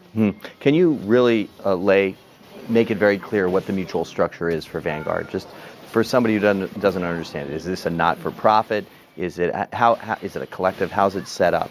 Yeah, well, first let me contrast it with the typical mutual fund system. And the typical mutual fund system is an entrepreneur of some kind back at the beginning creates a company that forms mutual funds. And that company runs the mutual funds and gets paid for it. And that's the way any company starts. Nothing the matter with that. That is conventional. The difference in the mutual fund industry is when that little baby that needs all that parental care grows up, he doesn't need the care anymore. But some of these funds are 100 years old, almost 100 years old, and they still have that parent watching over them and taking money away. That's too long. The child matures, the child grows up, the child goes off on its own. And Vanguard's contribution is essentially recognizing that and saying, okay, you own the company. The incentives are all gone. You can do that pretty easily. And again, who is you that owns the company? You as the shareholders of our mutual funds. You buy a mutual fund and you are essentially a shareholder, an owner of Vanguard. Yeah, just to give you each step, here's your fund. It's run by Vanguard, and you own Vanguard. And Vanguard also runs a whole bunch of other funds, and we allocate the cost among those funds. There are now probably 165 of them. So the costs are allocated depending on the fund's own cost, depending on competition, depending on fairness, things like that. So some judgment involved. But we still run this place for, give or take 12 basis points, 0.12%. And the average mutual fund specifically runs straight average, not weighted, about 112. So we save you 1% a year. 90%. Yeah. 90% plus lower. Right. And what does that amount to over long periods of time? Because I think the average person who's maybe sitting down with their accountant sees, well, it's 1.12% or it's 0.12%. That's nothing. That's not going to be a game changer for me in my investment career. I might as well pick this one that I believe in most, even if it's 1 percentage point higher in fees. But what's the consequence of that if those two funds perform the same over 25 or 50 years? Well, the consequence of that is that the one that's indexed, $1 will produce about $30 at 7%. And the one that's not indexed, you're paying 2%. The dollar we created about $10 at 5%. That's the 7 minus the 2. So that means that you put up 100% of the capital, you've taken 100% of the risk, and you've gotten 33% of the return. And Tom, if that sounds good to you, I've got a bridge You I got want some to real sell you. estate. And that can not, it's not a big extrapolation to say that can cost an individual who's regularly saving hundreds of thousands of dollars over their lifetime. Yeah, they would probably pick a number I used, I think, in the Financial Analyst Journal, just taking this through to its conclusion, that a typical retiring investor putting in a certain amount a month and growing with salary and all would have maybe $450,000 at the 5% level in his retirement plan, and maybe $650,000 in the indexed plan. That's just the math. It is inarguable. There's no way around it. I call it, after Justice Brandeis, the relentless rules of humble arithmetic. You cannot avoid the math. You can't avoid the math. Even though the industry has attempted to at times. But what I'd like to do is to hear you, if you could give the simplest Vanguard-like, index fund-like financial game plan for somebody who's over 50. Now, of course, each of us has all these individual factors, what decisions we've made, but the average person over 50, how simple? What is the simplest 10-minute solution or half-hour solution to getting Vanguard returns? Well, I'll give you a simple solution, but the one thing we know about the average is, unlike Wobegon, there are a whole lot of people that are here and here and here, and the average is here. So in essence, nobody's average. You're all a little bit above average or a little bit less than average. You may have greater risk tolerance. You may have greater income requirements. You may have greater financial ambitions and are willing to take risks to accomplish them. But in all those cases, the lower the price you pay for owning the stock market and the bond market, the better off you are. Now, I have talked about a rule of thumb, and I want to underscore it's a rule of thumb, a place to begin thinking about having your bond position equal your age. So when you're 20, you'd be 80% bonds. And that's a rule I would not 80% dream stocks. of, 80% stocks. And I wouldn't dream of telling somebody to do their first investment to be 80% in stocks. They should be 100% in stocks. In the first year, maybe they'll put away $1,000. That's a drop in the bucket compared to the value of their career and the value of what the investments will ultimately be. And by the same token, at least at these interest rate levels, I'll comment on that in a second, I wouldn't dream of telling everybody who was 87 why you say you're that laughing. with pride. You say that with pride and enthusiasm. To be 87% in bonds. I am not. I'm approximately 50-50. And so a lot depends on your own requirements. And this rule of thumb, first of all, very important for people to think about, and that is just about everybody that you're going to be talking about, every investor you're talking about, also has Social Security. And that has a capitalized value. What does that the size of that asset pool you would need to create the returns you get in your monthly Social Security check, probably $350,000. So if you have $700,000 and $350,000 in Social Security, and you put 100% of your stocks into that, so it's $350 in stocks, $350 in this bond-like investment, and you're 50-50. So take that into account. If you have a pension from a local government or from a corporation that's not going to go bankrupt, I quickly add, you should add that in. What you're trying to do when you retire, which I am going to do someday. I think you're going to fail at that. I think you're going to fail at that. Would Jack. not be my first failure. But when you want to do that, you want to ensure a monthly flow of income. So don't watch the market. Just make sure your portfolio is producing income and will continue to produce income. So you get your Social Security check every month. You set up your mutual fund account or your index fund account for a monthly payment. You can do that. And just you want those payments to be stable, and with respect to Social Security and the fund alike, will grow a little bit over time. Dividends are an extremely important part of this. And ever since the 30s, which were a terrible time, early 30s, and the Great Depression, when dividends probably got cut 75%, there's only been one period of time. Not that long ago. Well, we're almost 7 years where out. dividends were cut by, I think, about 25%. And that was from 2008 to 2009, when in the financial crisis, the banks had to eliminate their dividends. But it's a line like this, with this one bump in it. So I think you can count on that under any foreseeable circumstances, to which I quickly add, there are a lot of unforeseeable circumstances out there. But there is a lot of cash on the balance sheets of corporate America to suggest that the dividend is pretty secure. Yeah, exactly. for- Payouts are low. They're probably running, the long-term payout is probably 65% of earnings, and now they're paying maybe 35 to 45% of earnings.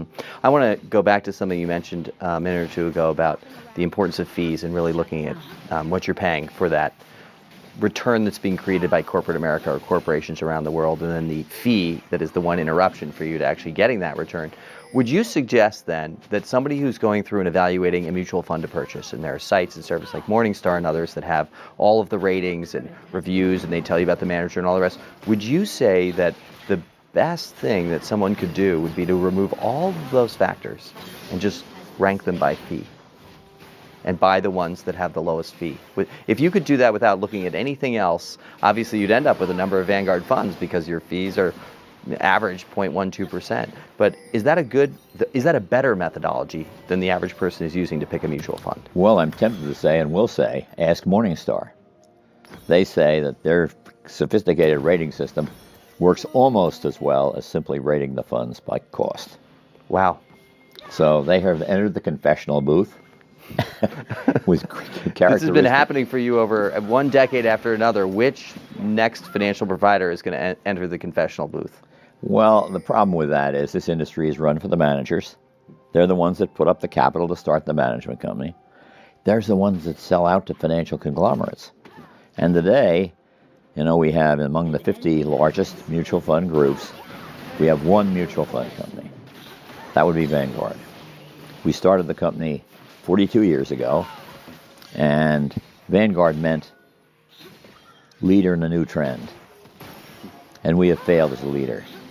42 years of success, and we have yet to find our first follower. Think about that. So they're going to have to eventually, money Is that true?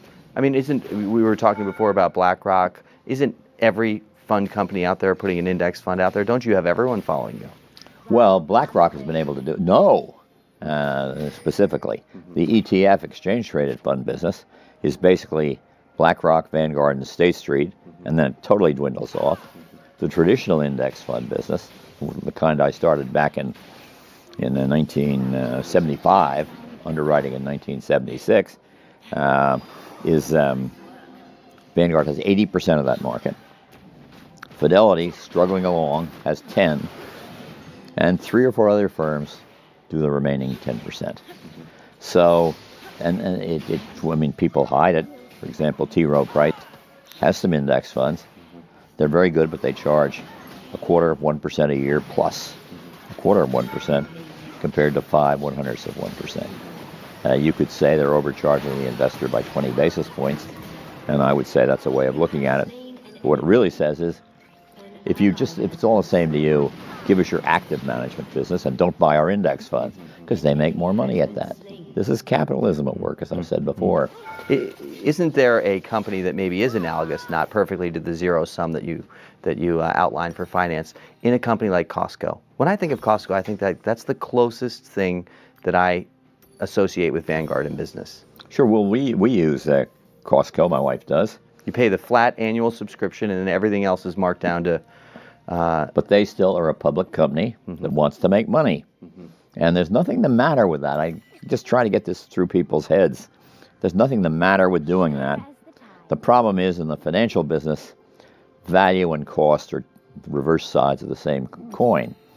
When you go into Costco, or anything else you can think of, there's a value in your mind. You buy a Mercedes-Benz, you got a lot of value out of driving.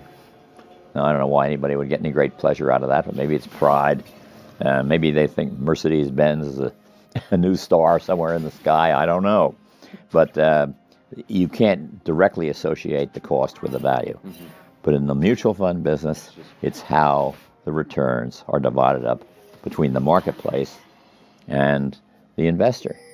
So this is a hard business to do it in without giving up your profits. Costco is not going to give up theirs.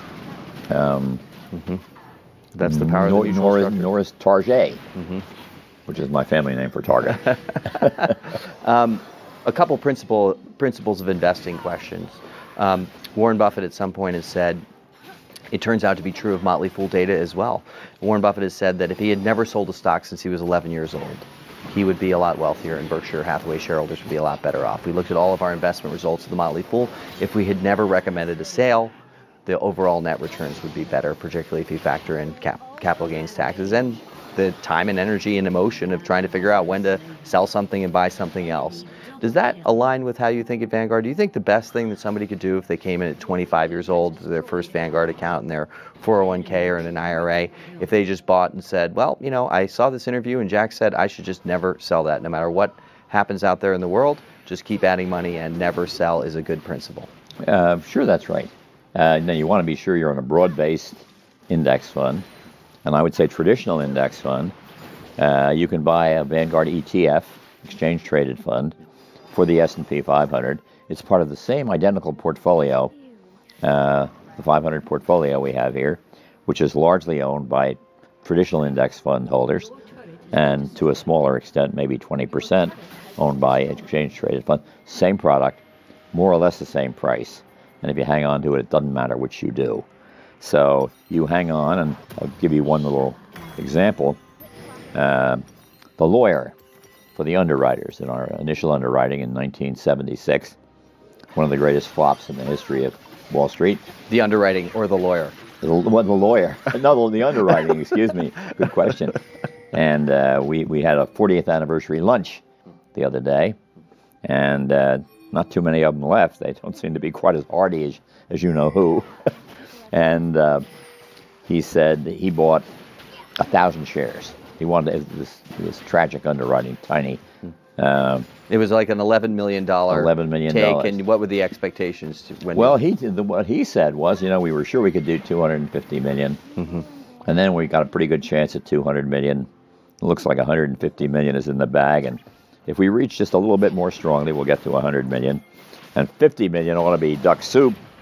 And I know we can get 25 million, and the check comes in, and it's 11.3. And so he felt badly about it. He'd made a nice fee, I guess, from it. And so he bought 1,000 shares at $15, put in 15,000. And he brought his statement to the meeting. That's great. He's held it ever since. And he has paid any taxes out of his own pocket, income taxes. And at the outset, we had a few more capital gains taxes, but not very many. And I don't think we paid a capital gain distribution because we don't sell anything for probably 20 years now, something like that. And I'll ask you, $15,000 in 1976.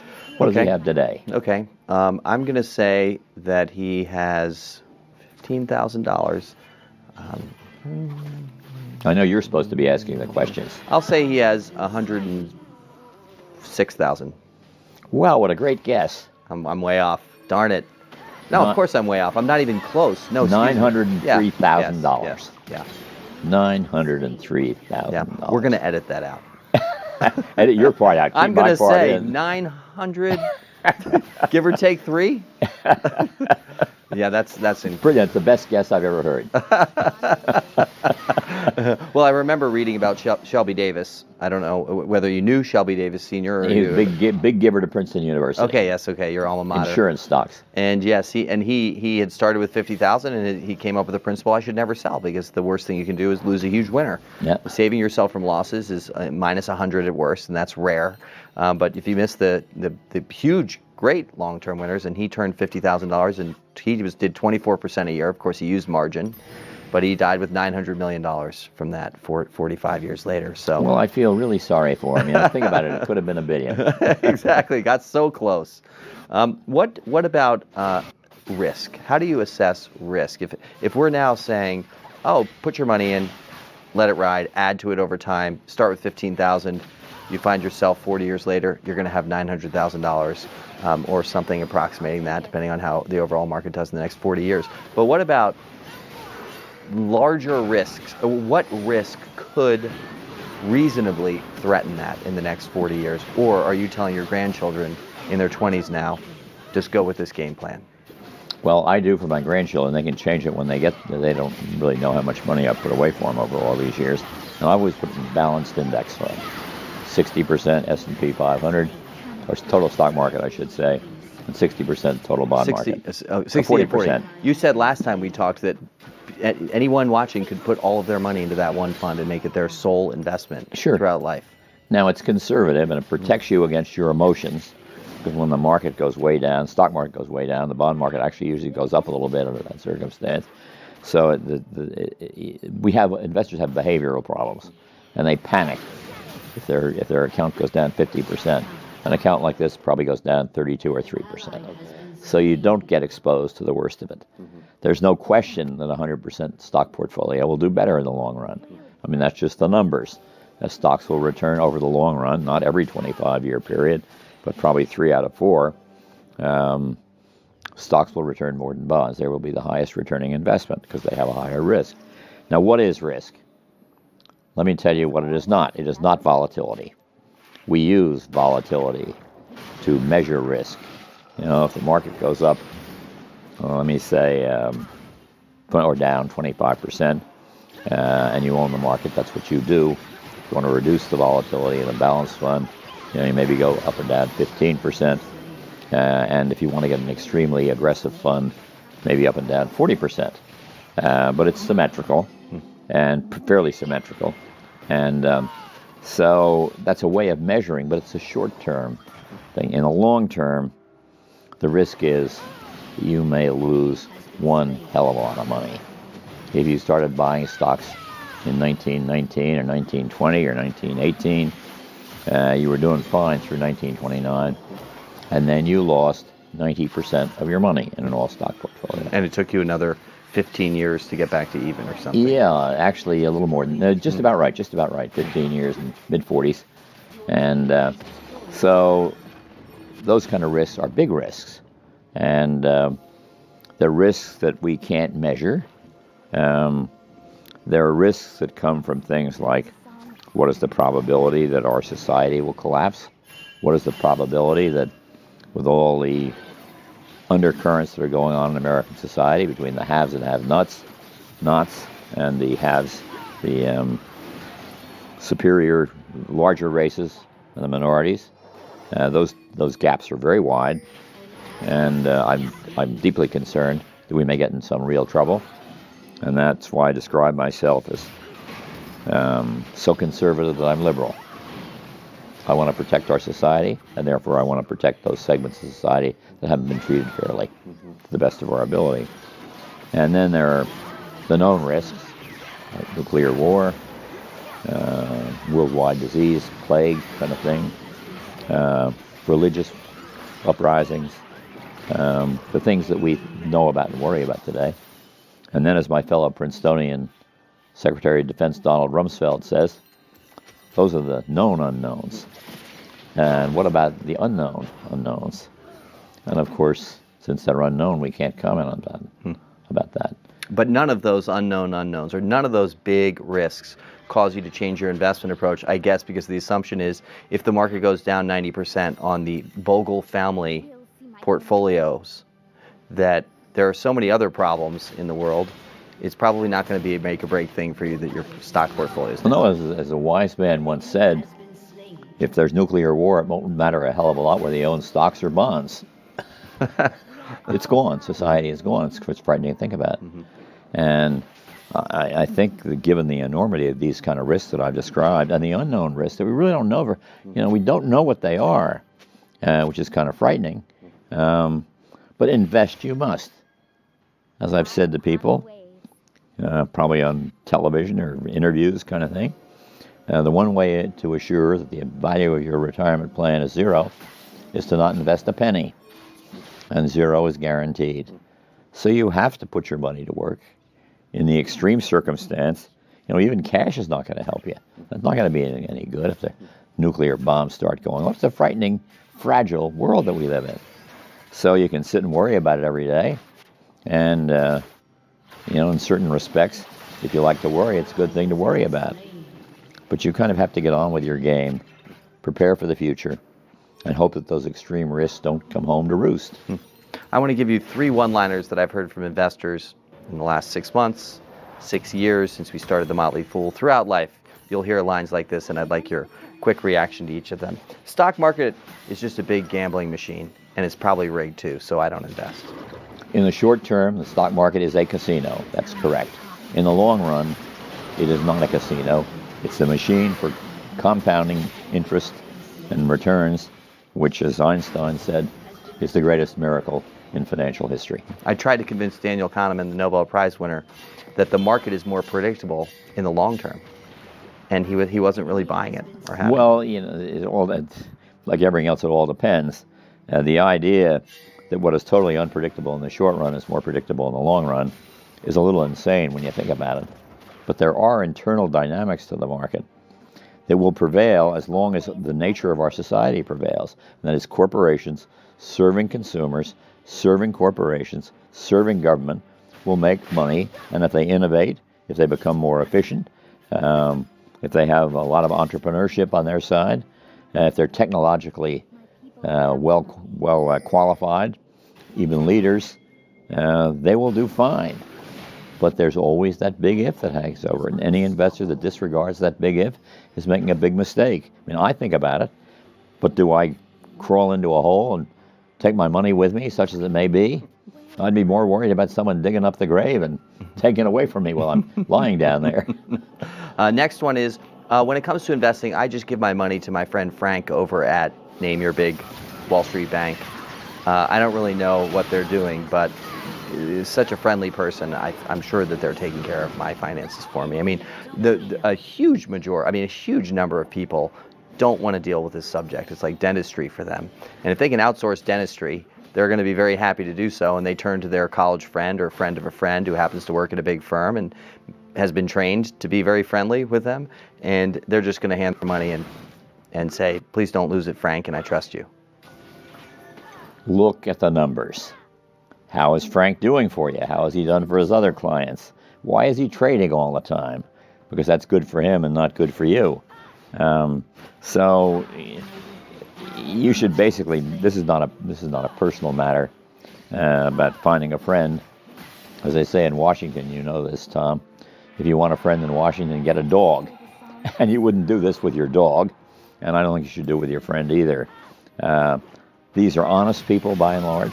They don't really realize that the more they trade, the more they have you trade, the less well you do. So activity is essentially the curse of Wall Street. If there's no activity in Wall Street, there is no money in Wall Street. Every day, all those $30 trillion of stock that's changes hands, something like that. One person's buying, one person's selling. It creates no value. It shifts value from A to B or from B to A. and the system of Wall Street takes its cut out of the middle. So the gambling, the casino comes up again. You know, the croupiers of Wall Street, like the croupiers of Vegas, as it's called, I believe it's Las Vegas, he said, and you know, all the bettors that bet red and all the bettors that bet black are equal, but they don't divide up the returns because there is the croupier, and he's got this rake, and he pulls his share off the table. So, Out of your retirement fund. love Frank. Buy him a drink every once in a while. Encourage him to tell you the latest jokes, which he would probably do if he was the broker. But think about investing as a long-term thing that doesn't involve any trading whatsoever. I wanted to talk a little bit about leadership. You started Vanguard and have been here at this organization for decades. As an investor, looking out at the world, I observe, and I think there is data to show that companies that are run by their founder in the public markets end up doing better than the market's average better than market's average return. You have Howard Schultz at Starbucks, you know, you have Gates at Microsoft all those years, Buffett at Berkshire. So what do you think, why have you remained with Vanguard all of these years? I mean, you set it up, the system that you created is running and scaling probably, I don't know if it's to greater dimension than you ever expected or not. Of course it is. So what is it that's driving you at 87? My grandfather went to work every day until he was 94. And what's causing you to come to work every day? Well, I love helping the shareholders. I really do. I hear from them literally every day, to the point where if I haven't gotten a nice shareholder letter by noon, I will say, Emily, do you think you can check the inbox? And they keep you going. And our crew here keeps me going. I spend a lot of time with them. I spend an hour with each, just one-on-one with each Award for Excellence winner. I did probably 3 anniversaries last week. I go and celebrate with the 35th anniversary, for example. Happened to be a woman. And so they have all the staff there, so I get to talk to a whole bunch of people and try and ensure that this legacy of the kind of firm that we want to have, based on those Quaker values, service, efficiency, economy, patience. Well, not so much patience. Patience there, not for me. And so it's carrying on the mission with your child. And, you know, you can run the company or not running as you are, but you're still the father of the firm. You're still the founder of the firm, as you mentioned. And so you keep that spirit alive and try and use what is left of you to a lot of what is left of your life might be a little happier formulation.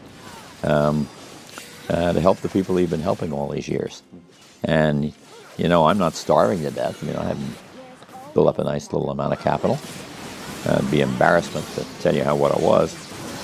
We have enough, to coin the phrase of the name of one of my books. And we don't need any more things. And my wife is not a spendthrift at all. We're agonizing about, we have a fairly large charitable budget, and agonizing about where it all goes right now. And so we kind of choose up, give a lot of money away, and a lot for me. And we love doing that too. So it's been good in every way. And, you know, a name and reputation is something you can't quite take with you, but you certainly can't take the do-re-mi with you, Tom. As my brother-in-law, who died before I did, he was a year or so younger, said, if you can't, he made a lot of money in this business by selling their company a couple of times, investment advisory company. He said, if you can't take it with you, I'm not going. But he went anyway. What do you think of succession here? You know, I know that there's, over the next 50 years, maybe there's an effort to demutualize the company.